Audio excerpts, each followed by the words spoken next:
Well, ar an gedal sias is Minlam ar quickest a goal le locht táíocht a blúm agus mahan héin agus fan van céile saibhín toch áchas an down ar in bheither se ríis. Tá mi de tiot can blúm ascail ó gáhíle sa déal a raig. Agus gach líon buin muid tean a bhás. Agus ar bhearachta sé leathan is an caiiteanna ag ardú an time go léir. Agus intach na daoine a bhfuil oscailt blúm tóca acha mar ceann des na hacáirtí is táchtaí dómhóid gur sa síre de Santier. May I say what a great pleasure it is for Sabina and I always to come to the opening of Bloom, and we have been coming here since 2012. And as I have just said in Irish, that every year it's extended in different ways, and there are wonderful achievements and the standards are going up. And also, as well as that, looking back those 11 years, the acceptance of so many of the issues that I have spoken about is getting wider and wider all of the time. And I think as well, that as well, the interest in horticulture, interest in craft, interest in food and how it is produced is widening with benefit to everybody. I sometimes only not so long ago when I was in Senegal speaking about food security, a theme to which I'll be returning in the autumn in Rome. I often think I looked at the history of Africa, and since we all migrated from Africa all those thousands of years ago, millions of years ago, they went from 7,000 sources of food to today being dependent on wheat, maize and rice, which they mostly don't own, import, and dependent on their speculative supply from outside other sources. 24% of the young people of the world, 14% of the population of our planet. And food and how it is produced and the security that it has to give is a huge, huge issue. An issue which we're making some progress, but we're not winning. Returning to, as we said, this great festival of the neighbour, when Bord Bia and Bloom, may I thank Jim O'Toole, the Chief Executive of Bord Bia, for his invitation to come again this year. You have heard him describe, and he's correct, that it has turned into something far more important than just a particular event, as I have been saying, or a day out in the park. It is where people can see it. It's a wide variety of plants and garden design. I think it's a gathering, and we meet now, I think, over the last period of time. We've been seeing there are people who are Bloom supporters because they're supporters of nature, and they're a very valuable core in Irish society. And it's a great reminder of the crucial role of horticulture and agriculture in our society and economy. And then too, of the immense pleasure of gardening, of placing your hands in the soil. Now, as you have heard, it's in its 17th year, and Bloom spans over 70 acres in the Phoenix Park. Last year, the festival showcased so many, 19 show gardens, 9 postcard gardens, 17 nurseries, and on and on. I have no doubt whatsoever that the number of visitors will exceed the 110 visitors and 15,000 children of last year. The fact that so many people come is most encouraging. I think Bloom's success is a reflection too of our welcome collective acknowledgement right across society of the importance of reworking, restoring, and remaking our relationship with nature. I think it's very important as well to think of the people sometimes about what I said about using the word horticulture. I was recently speaking up at a school in Lusk, and I was pointing out that the number of commercial vegetable growers has fallen. It went from 100 to 63 and now it is below that again. And they desperately need assistance, both in terms of the challenges they are facing in terms of energy and water and labour supply. And it's just so important. As I have said, I gave an example of the horrific evidence of what has happened in Africa and of the notion of that people saying, well, you know, we have a global food security.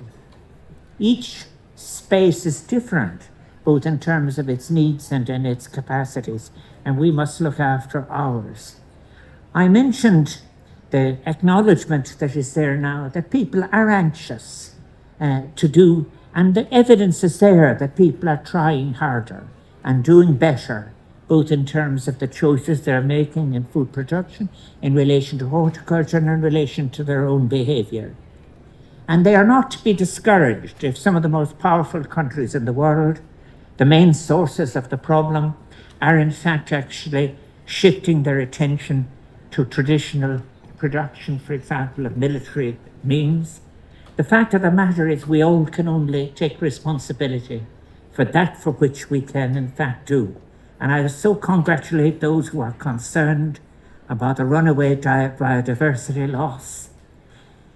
The fact that our planet is burning, that it's facing catastrophic climate change, and that we must share our effort, that I think we are trying to share our efforts in response. And we must ensure that, as I have said, that a rhetoric of war and arms production does not sideline that which was the two bright moments of my time in life in politics, and that is the agreements on climate change and sustainability.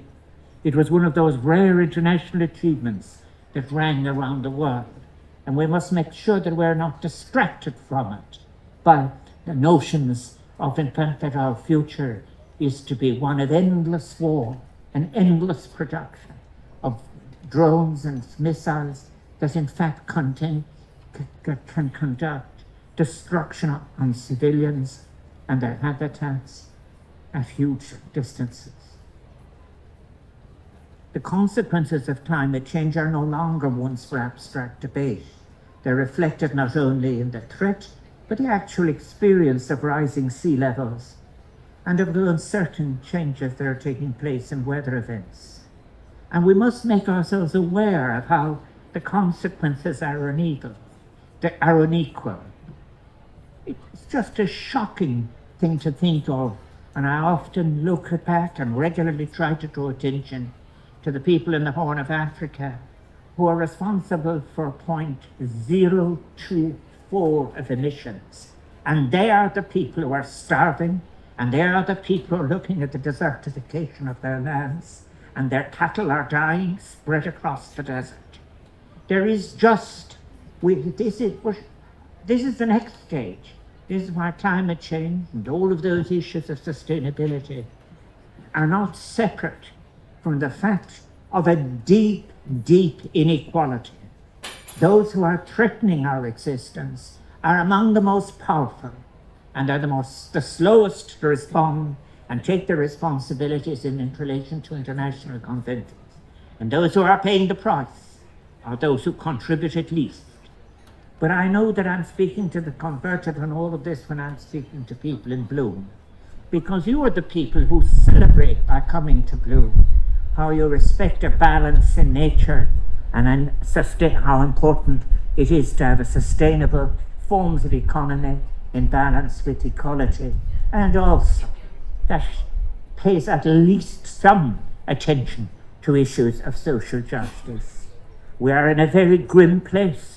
Queen's University Belfast last year said that almost half of the Earth's species are now in decline, and that the Earth appears to be entering its sixth mass extinction period, brought about entirely by humans.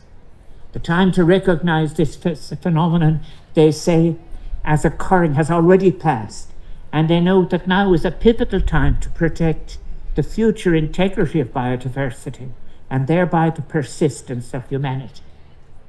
I have found it necessary, and sometimes in more recent speeches, to speak of species failure, when you are my age and you have had the benefit, and we've all the opportunity of teaching and reflecting and being able to read and hear of the importance of rationality and of philosophy, that the species that is the human species that claimed rationality and reflection has left a legacy of consequences for other forms of life on the planet that shows an inability to live in harmony with the wide diversity of life on our planet.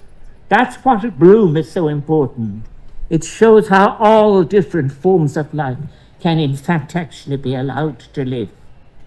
In May 19, Ireland, and it is to the credit of those who take these decisions in governments, it became the second country in the world to declare a climate and biodiversity emergency, something to which we're all asked to respond. The stark predictions of the devastating consequences for humanity posed by climate change have also been repeatedly laid out in the United Nations Intergovernmental Panel on Climate Change. They're impossible to ignore, and frankly, there are very few, except some of the loudest mouths and some of the most powerful places, who now deny any of this evidence that is in front of us. It is far from an academic point, however, to ask, all these messages of which I speak, how are they being communicated? How are they being received? And where are they being discussed? The Intergovernmental Science Policy Platform Biodiversity and Ecosystem, the United Nations equivalent responsible body of scientists, said nature is declining globally at rates unprecedented in human history, and the rate of species extinctions is accelerating with grave impacts on people around the world. I sometimes think as well about when we hear about international policy. The world breathed a sigh of relief when Bolsonaro was defeated in Brazil and there was hope again for the Amazon with Lula. And yet only last week, those who held power in Brazil, voted a new piece of legislation, number 490, that simply allows open season in relation to the Amazon, in terms of logging, in terms of all of this. And what does that tell us? It tells us very simply, is that even when you win in the democratic system at elections, the powerful forces that have been of their best in the fossil industry, those people who are interested in simple greed, in the most extreme forms of careless capitalism, will in fact continue on as they have done. The equivalent, if you like, of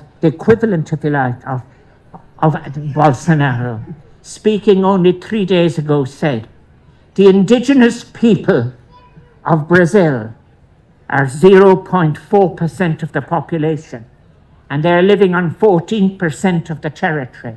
We must put an end to that. That is the attitude of the people who don't care towards indigenous people who've for generations and generations have been trying to care for a balanced living between nature and life.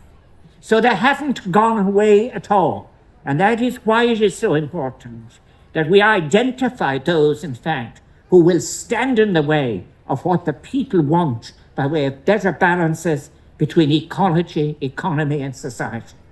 And they are not to be dealt with by some kind of intimidated silence. They must be called out, and we must have the courage internationally to speak about such places as Brazil and Africa and different places in South America. We're either global citizens or we're not. And so there's no point in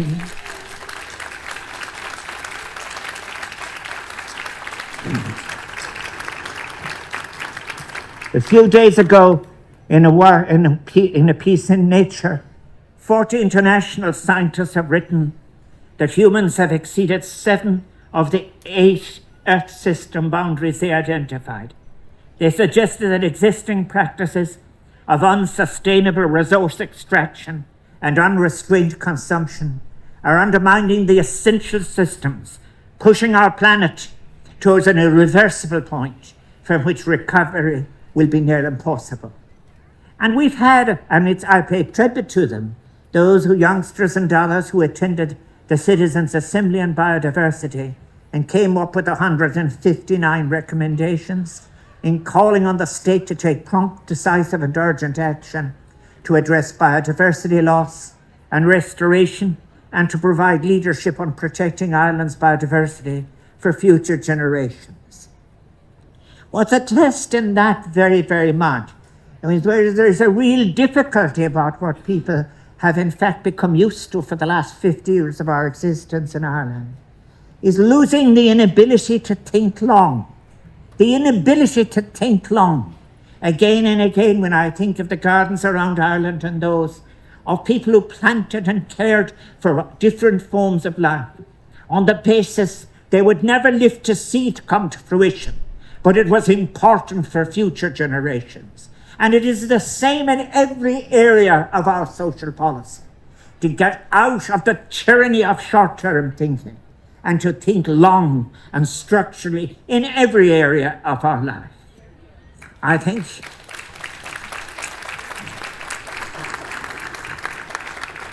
I also want to speak of the importance, because it sometimes now occurs so frequently, the importance of what is farming.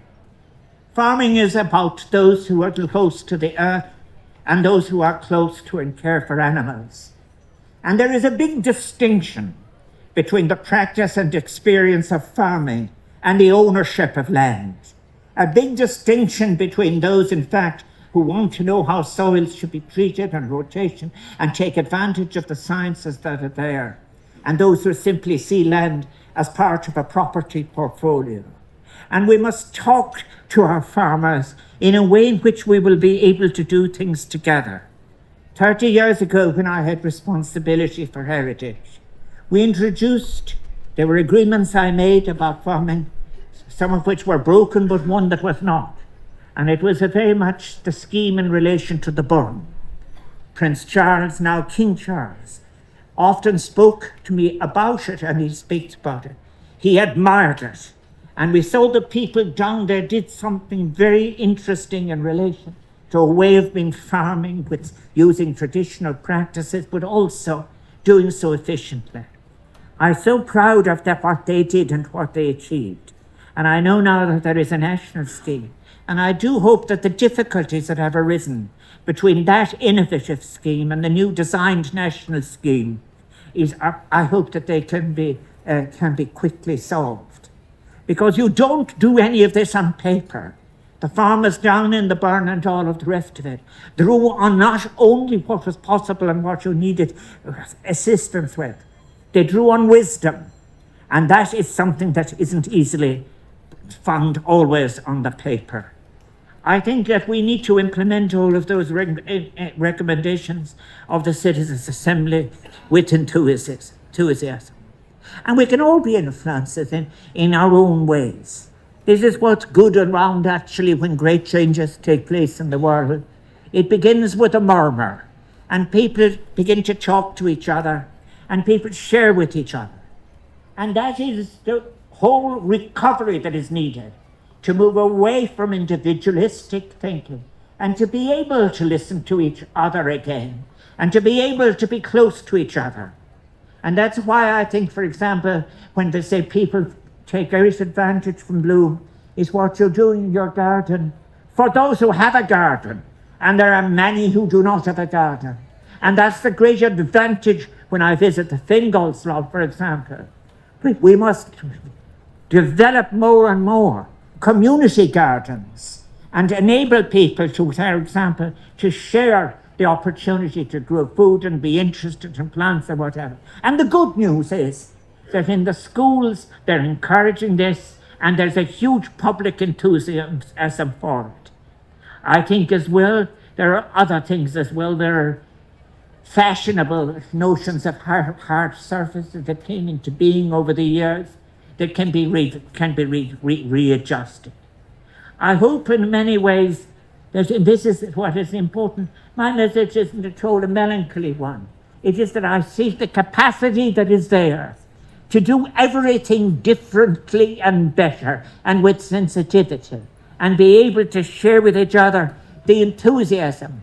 From my time, all of my life in many ways, when a person heard something new or something that was beautiful, The first decent human Irish instinct was to share it with as many people as possible, so as to share the enthusiasm that you have.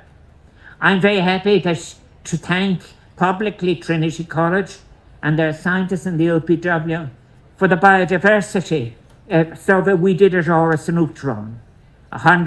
300 species of plants, I'd like to tell the neighbours, 200 species of fungi, 50 species of bird, and 250 species of vertebrates have been identified on the grounds of Áras an Uachtaráin, and we're setting about making sure that they continue. I think at Chiacran Creek, since I published that biodiversity audit on those grounds of Áras an Uachtaráin in 2021, I asked the Office of Public Works to undertake a number of measures to improve and restore species-rich grasslands, and we created habitats in which insects, pollinators, birds and mammals can nest. Swift boxes have been installed, measures to encourage bat roosting have been undertaken, and new beehives are now there in the vegetable gardens. We have a wildlife-friendly gardening focus on native flowers, and I'm very heartened to see that a focus of bloom continues to be on indigenously grown flowers and trees, and that climate change and sustainability is a focus for some of Ireland's top gardeners. I do want, as I said when I visited that school in Lusk just the week before last, and I was looking out the window at the green, and I said, never forget what Lusk was famous for, when in fact all the beautiful planting and growing. And we must protect that and assist it. So we should be doing all we can to address all of these needs. So in new Marfocal Square, Reinfer Smuinti Nualacha, Marascone, Maraharley and Egg Bloom and Sean. Agus in Pim Arif Eliog Art Cartoon, $50 Walia, Conar Dihi or Nardini, Agus Eats and the Garden is an oh, Atar Falden Fobble. Wackas le Blurin Special to Coroclian, Nar Nirate Part of Local, Kun Sail Coronum Stalky, in Woonaha Wintermark. May I say, as you all go home from a most enjoyable and stimulating time here in Phoenix Park at Bloom again, taking home to your gardens and your fields and those places you share with your neighbours in community gardens or in the balconies which you will have conversations, many of the ideas and innovations that you will witness here in this year of 2023. You will be playing your part in the achievement of a balanced existence and sustainable future in your planet. Esquim arif galeris eror plan. Gach banach don taki. Mille buikas as May I wish you every success in the future. Health and happiness.